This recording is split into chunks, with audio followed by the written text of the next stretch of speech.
சாதி மதங்களால் பிளந்து பிரிந்து தன்னின பகையால் தாழ்ந்து வீழ்ந்து கிடந்த தமிழ் சமூக மக்களை ஓர்மைப்படுத்த வேண்டும், அவர்களுக்கென்று ஒரு அரசியல் வலிமை வேண்டும் என்கிற ஒரு புனித கனவோடு நாம் தமிழர் என்கிற தேசிய அடையாளத்திற்குள் தமிழ் பேரின மக்களை ஒன்று திரட்டிய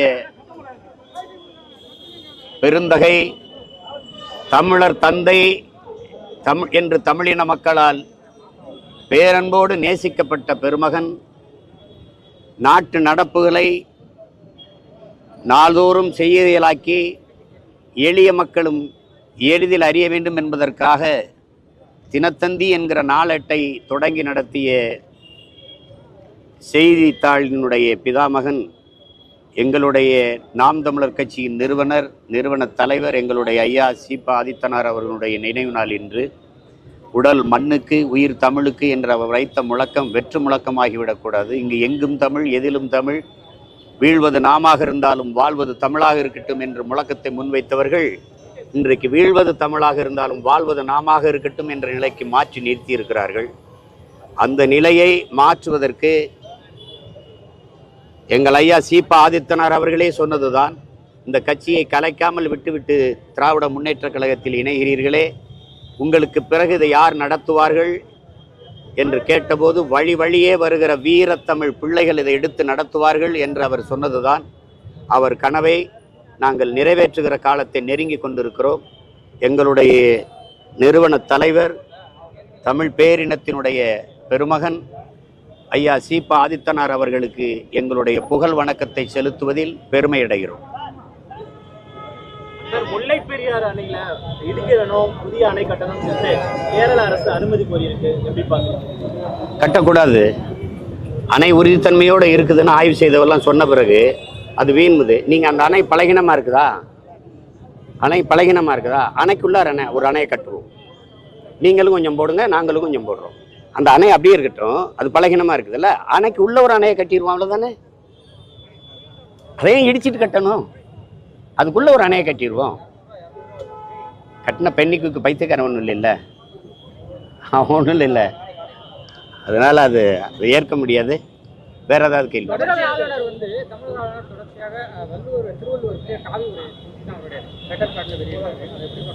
அவங்க காவி உடை போடுவாங்க, இவங்க கருப்பு உடை போடுவாங்க. நாங்கள் ரெண்டையும் கிழிச்சு தூர போடுவோம். அது ரொம்ப நாள் இல்லைல்ல, அதிகாரத்தில் இருக்கிறனால அவங்கவுங்க சேட்டைக்கு செஞ்சுட்டு இருக்கிறீங்க. எங்கள் வள்ளுவனுக்கும் உங்களுக்கு என்ன சம்பந்தம் இருக்குது? திராவிடனுக்கும் இவங்களுக்கு என்ன இருக்குது? இந்தியனுக்கும் வள்ளுவருக்கு என்ன சம்பந்தம் இருக்குது சொல்லு. எங்கள் தாத்தா காலத்தில், எங்கள் பாட்டங்காலத்தில் இந்தியா இருந்ததா? இந்துன்னு ஒரு மதம் இருந்ததா? இதெல்லாம் சேட்டை. ஒரு புரியல.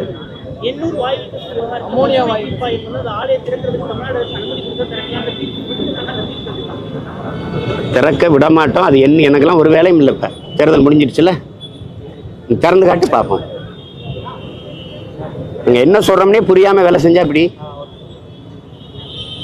ஊரா என் நிலம் முழுக்க நச்ச அலைகளை நிறுவனது யாரு? இந்த ரெண்டு திராவிடமும் இந்த ரெண்டு கட்சிகளும் தான், இந்த இந்திய கட்சிகளும் தான். சேட்டை அதெல்லாம். விமான நிலையம் கட்டுவேன், 8 வழிச்சாலை போடுவேன், அதை பண்ணுவேன், இதை பண்ணுவேன். வள்ளலாருக்கு நான் ஆய்வு மையம் கட்டுவேன். பிரதமர் மோடி தன்னை மனித பிறவியே இல்லை, நான் கடவுளால் அனுப்பப்பட்ட 10 வருஷம் எப்படிப்பட்ட ஒரு ஆட்சியின்களை வாழ்ந்திருக்கோங்கிறத நினைச்சு பெருமைப்படுங்க. ராமர் ராமர்னு சொல்லி பார்த்தாரு எடுபடல, நானே ராமர்ன்ட்டார். அவர் கோயில் கட்டல, அவருக்கு வீடு கட்டிக்காரு. அதாவது பரமாத்மா ஆட்சி எப்படி இருந்திருக்கு பார்த்தியல்ல, சொல்றாரு நானே பரமாத்மாங்கிறாரு. பரமாத்மா ஆட்சி 10 ஆண்டு எப்படி இருந்திருக்குன்னு பாருங்க. ஐயோ, இப்படிப்பட்ட ஒரு பாவியை பரமாத்மா அனுப்பிச்சு வச்சிருக்காரு பாருங்க. கால கொடுமை தான். வேற ஏதாவது கேளுங்க. அதுதான் நீங்க சரியான ஆண்மகனா வீரமகனா இருந்தா ஏப்ரல் 19 முன்னாடி பேசியிருந்துருக்கணும் இந்த பேச்சையெல்லாம். ஒரிசால எங்கால கார்த்திகை பாண்டியன் போய் சீஃப் மினிஸ்டர் ஆக போறான்னு அங்கே போய் பேசுறீங்க. இப்போ தெரியுதா தமிழ் தேசியம் பேசுறது எங்களுக்கு எங்கள் அரசியல் எவ்வளவு சரியா இருக்குன்னு புரியுதா? இப்போ நீங்கள் அமித்ஷா எல்லாரும் பேசுறீங்க. பீகாரியா பகாரியான்னு நிதிஷ்குமார் கேட்கும்போது நீங்கள் எதுவும் பேசலை.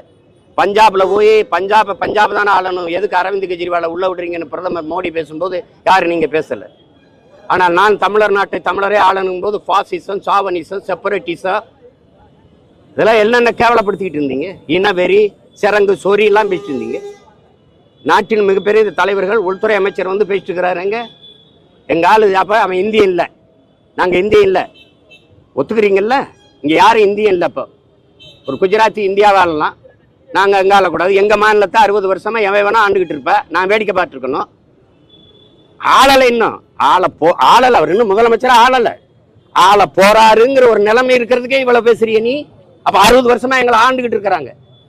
நாங்க இந்த மண்ணின் பிள்ளைகள் ஆள துடிக்கிறோம். அதுவே ஆகாது. ஐயோ, பாசிசம், சாவனிசம், இன வெறி, வெறுப்பு அரசியல் இதெல்லாம் பேசினே வேற. இப்ப இதுக்கு பதில் சொல்லணும்ல. என் மண் என் மக்கள்னு நடந்தார்ல அண்ணாமலை அவர்கள், அருமை அன்பிய தம்பி. இந்த அமித்ஷா பேச்சுக்கு என்ன சொல்றாரு? ஒரு தமிழரா உங்க நிலைப்பாடு என்ன? உங்களுக்கு என்ன நிலைப்பாடு? காவிரிச்சி நோடில்லா, தமிழ்நாடு நோடில்லா, டீல இடத்து பிரவுடு கன்னடியான்னு பேசிட்டு போவீங்க நீங்க. ஒரிசால இன்னும் அவன் முதலமைச்சர் ஆகலை, எங்கால ஆகிறான்னு ஒரு நிலைமை இருக்கு. அதுக்கு இவ்வளவு கொந்தளிக்கிறீங்கல்ல. இதை நல்ல ஆண் மக்களா, நீங்க வீர மக்களாக இருந்தா, பெரும் தலைவர், நேர்மையான தலைவராக இருந்தா ஏப்ரல் 19 முன்னாடி பேசியிருந்திருக்கணும்.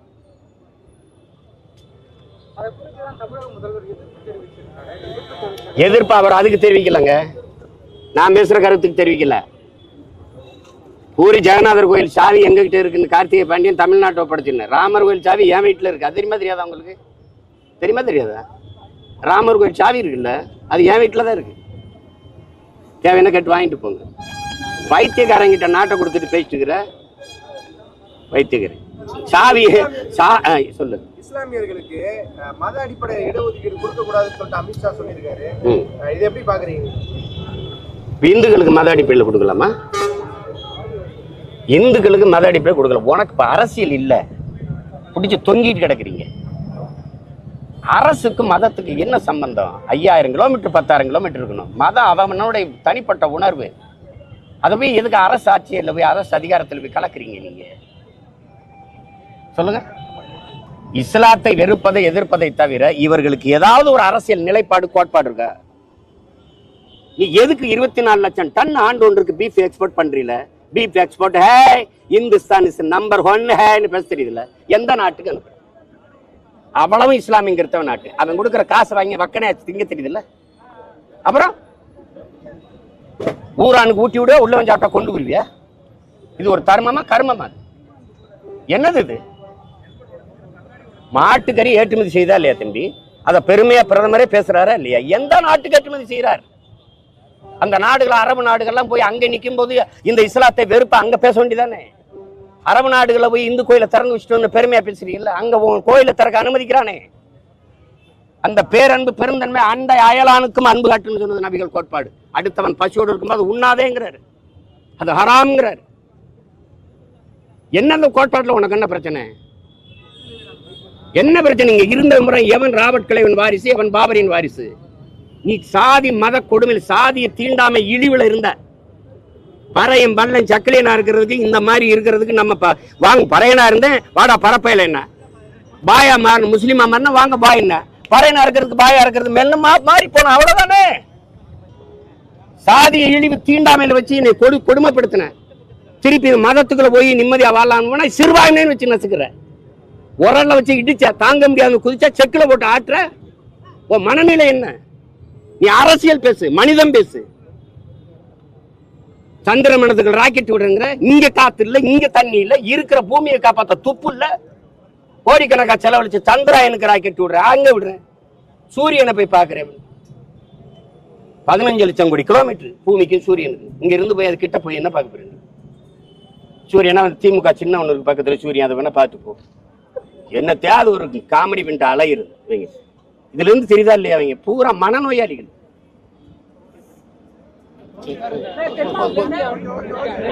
கட்டக்கூடாது தம்பி.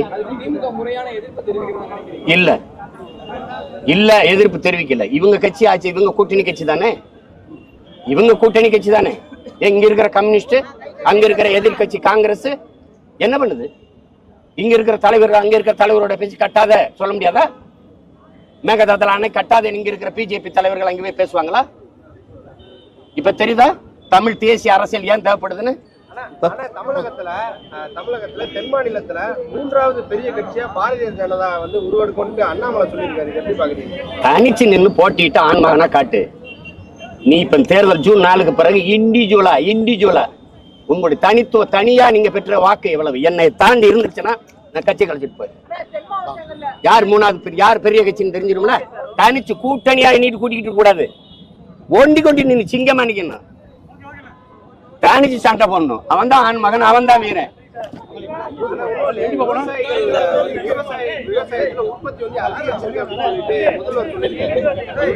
ஒருவேளை அவர் பண்ண நிலத்துல விவசாயம் பண்றாருல அவரு என்ன தேவை பேச்சு சொல்லாத தம்பி, வெறி வந்து திட்டி விட்டுற போற.